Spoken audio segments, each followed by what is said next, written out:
dina TikTok aya nu nanya cenah kieu eta cenah ari gerohan teh cenah aran grupna asal usulna ti mana cenah. Oh, Beda ngaran urang beureun gerohan channel cenah kitu beureunan. Gerohan teh maksudna ti mana asal usulna eta naon artina cenah kitu. Nah, ieu nya terbentukna gerohan channel teh sebenarnya mah simple. Jadi ujug-ujug penting mah spontanitas ang teh ngomong gerohan gitu. Nah, emang terkepikiran istilahna kieu. Urang teh sadar diri lah. Urang teh jalma can bener, can lurus, can bersih.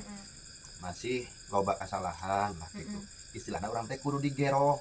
Kudu digerohan keneh, kudu dibersihan keneh gitu. Tapi dinya eta nama tidinya gitu. Urang teh ku sadar diri, mawas diri ku sabab urang teh jalma can bener. Jadi geroh, kudu digeroh. Nah gitu. Jadi gerohan barudak. Nah, maksudnya kalau tak itu sering ke awal-awal menggerohan ya banget aing barudak nah gitu. Maksudnya gitu. Oh, cibule kayak kue, kiruan. Heeh, paham. Iya, kayak kue, dok, kayak kue. Terus mana nanya. Kue naon sih? Kue mari meureun.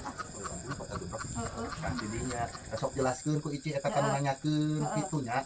Ceuk Bang Jeko.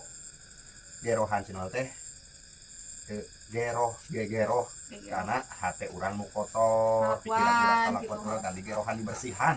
Gitu nya walaupun pika ayeuna masih kieu keneh nya wajar lah jalma gitu. Seutik-seutik gitu ya. Bener. Nya mudah-mudahan karep nama urang teh bisa ngageroh ka urang.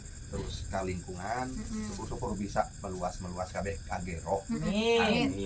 Oke guys. Oke.